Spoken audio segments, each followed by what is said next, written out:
오늘의 말씀은 창세기 49장 10절을 중심으로 해서 예수님에 관한 예언이라는 제 말씀을 상고하는 가운데 은혜 받기를 원합니다.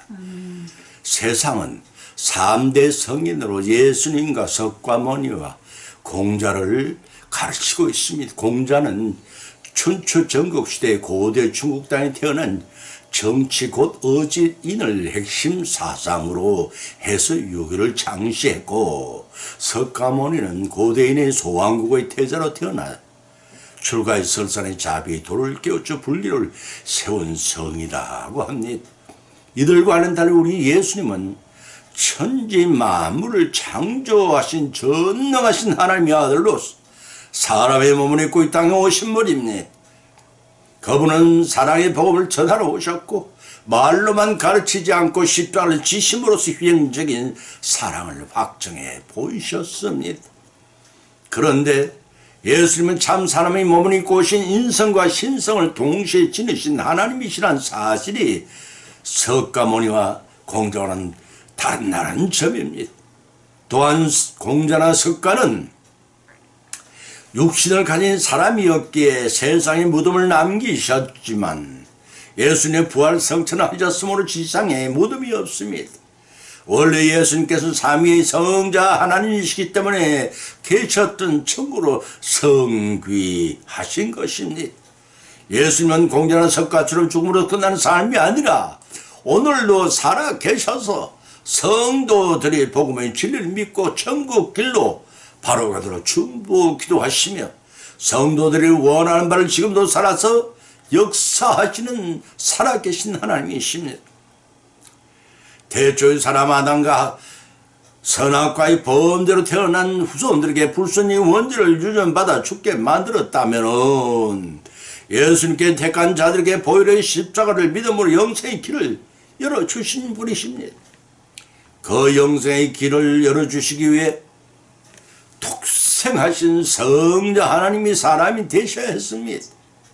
피는 생명을 상징하고 그 피가 아니면 죄사함을 받을 수 없기 때문에 죄인들의 대속물로 피를 흘려주었습니다. 공자나 석가는 처음부터 사람으로 태어났습니다. 그들도 원죄를 유전받고 태어났기에 불교나 유교를 통해 훌륭한 삶을 살 수 있도록 그 길을 열어놓았지만 인간의 죽은 이후의 삶, 영생을 제시하지 못했고 또한 대속의 제물이 될 수가 없었습니다. 하나님께 바쳐지는 대속의 제물은 흠이 없고 죄가 없는 정결한 제물이어야 합니다. 사람 중에는 그러한 적임자가 없었습니다. 성부 하나님과 막힌 담을 열고 하나님과 사람 사이의 중재자로서 자격을 갖춘 자도 없었습니다. 아무리 둘러봐도 정결한 중재를 맡을 적임체물이 없었습니다. 그래서 성부 하나님께서 독생하신 성자를 사람이 몸을 입히 이 땅에 보내주셔만 했습니다. 영원한 구원의 길 곧 영생의 길을 열어주시기 위해 십자가를 지게 하셨습니다. 이를 수행하기 위해 오시는 예수님을 기다리는 계절이 대강절입니다. 올해도 대강절을 맞이한 여러분들과 저는 오늘 성경에서 오실 주님에 대해 어떻게 기록하고 있는지를 상고하는 가운데 피차에 은혜와 귀한 시간이 되시기를 예수님의 이름으로 축원을 드립니다. 첫 번째는 홀이 유다를 떠나지 않을 것이라고 예언을 했습니다. 본문의 말씀 창세기 49장 10절을 찾아 다시 한번 봉독하면 홀이 유다를 떠나지 아니하며 7위자의 지팡이가 그 발 사이에 떠나지 아니하시기를 실로가 오시기까지 미치리니 그에게 모든 백성이 복종하리로다 라고 하였습니다. 본문의 말씀은 야곱이 기력이 쇠하여 하나님께로 돌아가기 직전에 장차 큰 민족을 이룰 12지파의 아들들에게 마지막으로 유언을 남길 때 유다 지파에게 내린 축복이 오늘 본문의 핵심 내용입니다. 야곱은 임종을 앞두고 12 아들에게 능력에 맞는 축복과 분배에 관한 예언을 했는데 편견이나 편애에 의한 축복이 아니라 하나님이 예정하신가 미래에 대한 예주로서 이루어진 것입니다. 그러나 이 축복성의 예언이 너무 현격한 차이를 보이기 때문에 하나님이 섭리를 깨닫지 못하는 인간들은 야곱의 축복성의 상속이 불공평하다고 여기가 쉽습니다. 왕후장상이 태어날 때부터 정해진 것이 아니라고 세상은 말합니다. 그렇지만 누구보다도 자기 후손들의 후속사의 정계 과정에서 감당해야 할 사명들을 잘 알고 있었기에 야곱은 그 분량대로 축복한 것입니다. 따라서 받은 임무가 다른 것이지 결코 상속의 많고 죽음에 따라 하나님의 사랑이 불공평하다고 단정할 수가 없는 것입니다. 이러한 사실은 마태복음 25장 14절로 20절에서 수록된 예수의 달란트 비유에서도 잘 나타나 있습니다. 자가들의 충성하는 자는 큰 일도 잘 감당할 수가 있습니다. 작은 일에 불평하는 자는 큰 일을 맡길 수가 없습니다. 성도는 자신 능력에 따라 분배해 준 하나님의 일이 크든 작든 충실히 수행해 나가야 합니다. 순종할 때 하나님의 상급이 큽니다. 믿음의 조상 아브라함에게 이삭을 적자로 주셨지만 하나님이 축복이 야곱 때에서야 이루어 성취되어 12아들을 주셨습니다. 첫째 부인 뇌를 통해 첫째 아들을 루벤과 둘째 아들 시몬과 셋째 아들 레위와 넷째 아들 유다와 아홉째 아들 이사갈과 열째 아들 스불론을 주셨고 둘째 아내 라헬에게는 11번째 아들 요셉과 12번째 아들 베냐민을 주셨으며 부실 비라에게는 5째 아들 단과 6번째 아들 납달리를 주셨고 부실 실바에게는 7번째 아들은 각과 8번째 아들 아셀을 실바에게 더하여 주었습니다. 유다는 야곱의 4번째 아들로서 이스라엘 지파의 한 지파에 불과했습니다.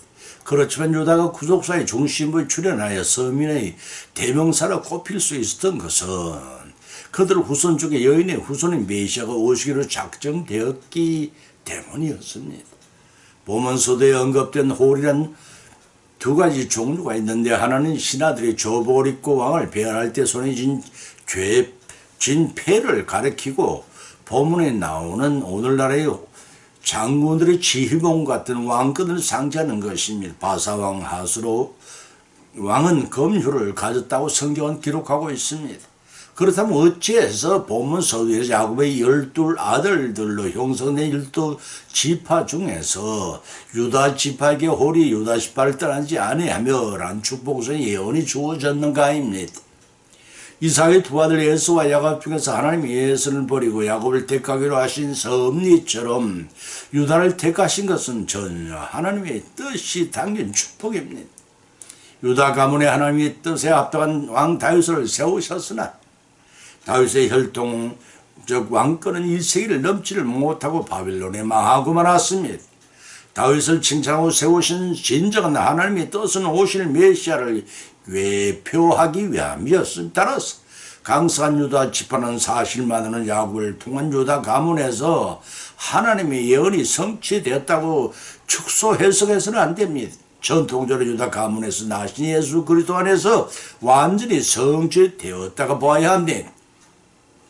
빌립보서 2장 10절에 하늘에 있는 자들과 땅 안에 있는 자들과 모든 무릎이 예수님 앞에 꿇게 하신다는 말씀을 통해 증거되었습니다. 다윗 왕권은 실로가 오시기까지 계속될 것이라고 했습니다. 여기서 실로는 휴식의 장소를 나타내는 의미를 가지고 있으나 안식을 주실 분 또는 주권이 저희 것이 된 자가 오시기까지 물론 수리아 역입니다만 그렇게 해석됩니다. 실로 난해한 단어입니다. 따라서 본문에 치료하시는 나라가 이 말 모든 복종하리라는 축복성의 야곱의 예언은 적중하여서 야기 예수님이 죄인들의 제속 제물로 오신 것으로 성취되었던 사실을 믿으시기 바랍니다. 하늘에서 야곱이 나오리라고 하였습니다. 본문의 말씀 민수기 24장 17절을 찾아 봉독하면 내가 그를 보아다 이때 일이 아니면 내가 그를 바라보도 가까운 일이 아니로다. 한 별이 야곱에게서 나오며 한 홀이 이스라엘에서 일어나서 모압 이편의 저편까지 쳐서 파하고 또 소동하는 자식들을 멸하리로다 라고 하였습니다. 본문의 말씀은 대식가 많이 먹는 자를 뜻을 가진 메소포타미아 아몬 강가에 사는 보르의 아들 발람 선자의 축복입니다. 출애굽한 이스라엘 자손의 모압 국경이 이럽니다. 모압 왕 발락의 겁을 먹고 발람에게 풍부한 물질을 준다고 선약을 하고 이스라엘 저주하라 부탁했지만은 하나님이 불어로 오히려 이스라엘 향해 축복 연을 발람이 언제는 연을 드렸던 것이 여기서 야곱의 한별이라는 이중소를 가진 연이라고 할 수가 있습니다. 일반적 역사성과 영적인 측면이 그것입니다. 다시 말해서 그리스도와 관련된 오늘날의 신약시대와 최후의 심판까지 연결되는 등의 이중 구조를 가지고 있다는 것입니다. 마태복음 2장 2절에서 유대인 왕으로 나시니가 어디 계시뇨? 우리가 동방에서 그 별을 보고 그에게 경배하려 왔노라고 하였습니다. 이 말씀은 발람 선지자가 본문을 통해 야곱에서 한 별이 나온다는 본문의 예언의 말씀 성취하는 것입니다. 왜냐하면 그들은 별의 아내를 받아 인도하던 별이 머무는 곳에 베들레헴에 가서 아기 예수를 영접하였기 때문입니다. 따라서 본문의 야곱의 한 별이란 이스라엘 참된 통치자이신 예수 그리스도의 출현을 기원한 말씀이라 하겠습니다. 이러한 사실을 확정이라 하듯이 예수님께 이 땅에 탄생하실 때 베들레헴 마구간이에 이상한 별이 빛났습니다. 이렇게 오신 예수님 친히 계시록 22장 16절에 밝히시기를 나는 광명한 새벽별이라 하고도 말씀하셨습니다. 새벽별은 강한 하루가 밝아올 것을 예고합니다. 그런 한 새벽별처럼 주님이 어둠이 지배하는 세상에 오셔서 참빛을 얻을 수 있게 하셨습니다. 불의한 세력을 깨뜨리시고 거룩한 나라를 건설하시려고 세상에 오신 예수님이셨습니다.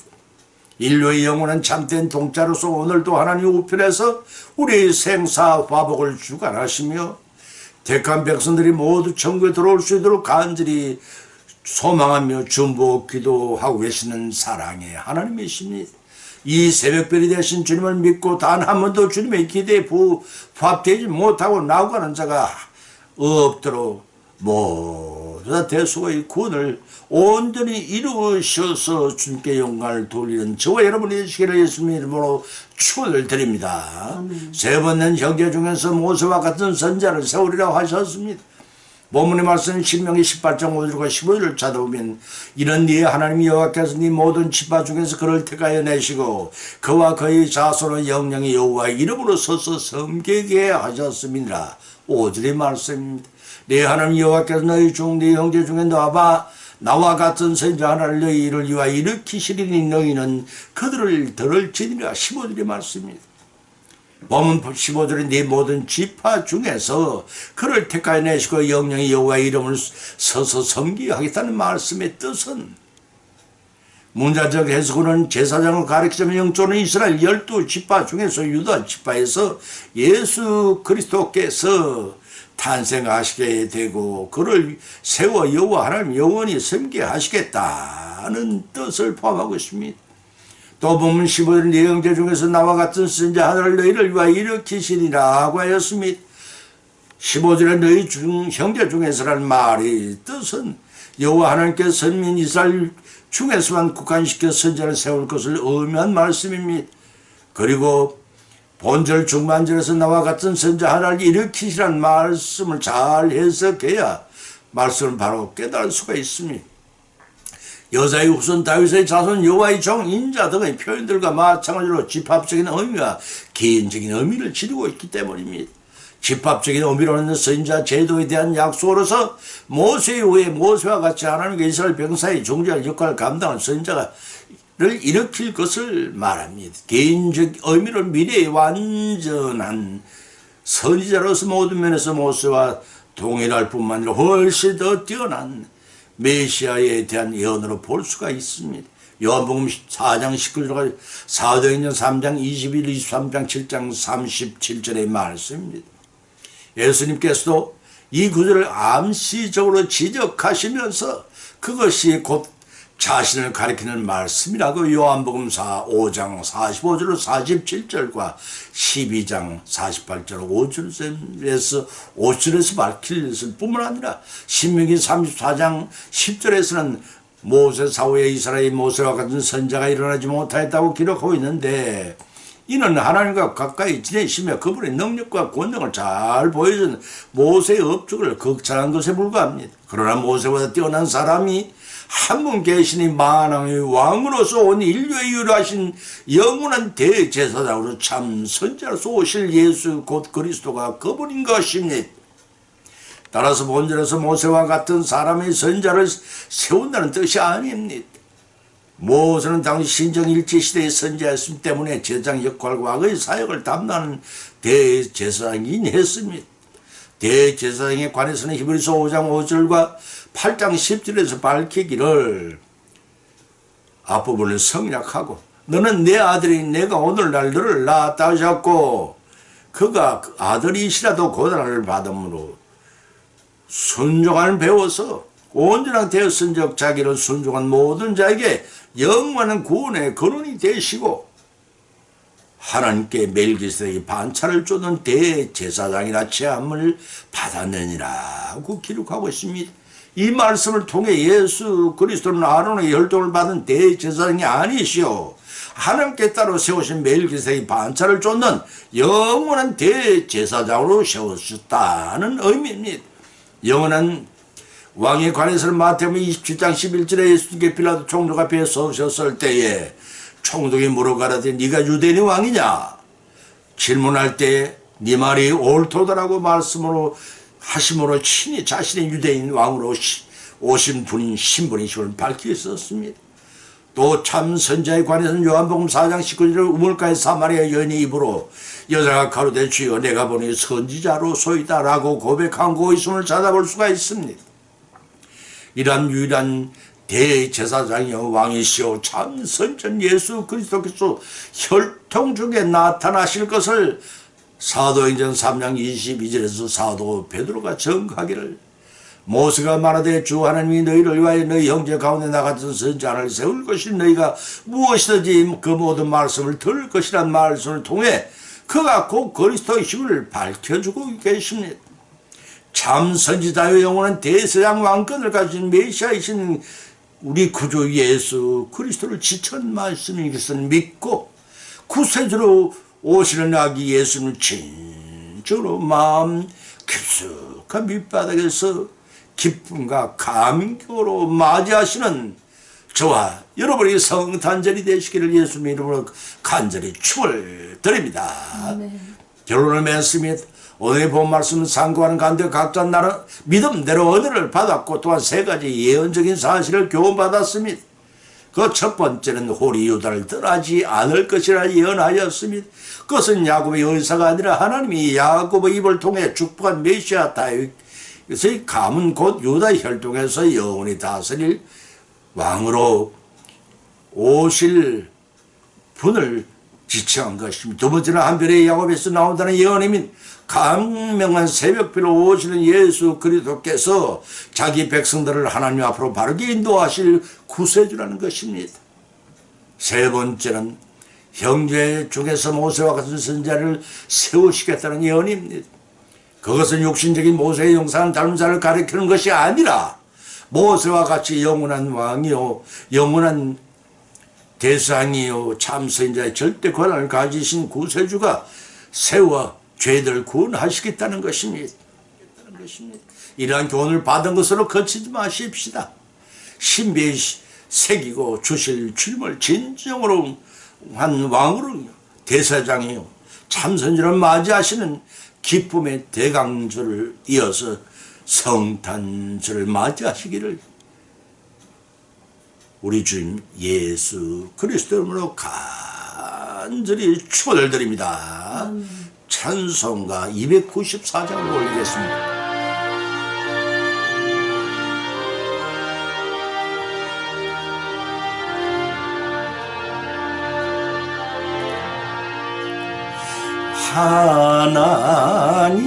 하나님은 외아들을 주시는 데까지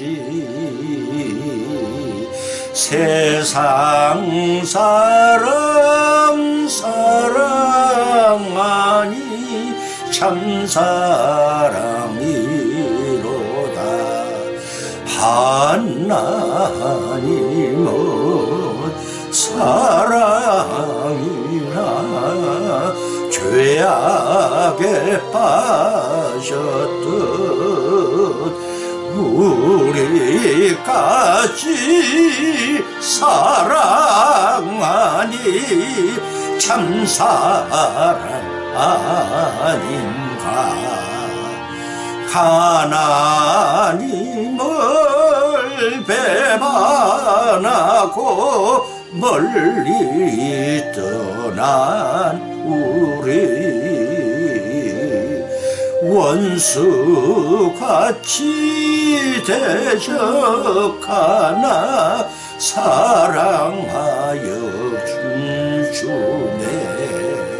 하나님은 사랑이라 죄악에 빠졌던 우리까지 사랑하니 참 사랑 아닌가. 세상 죄를 사시려 우리 죽을 대신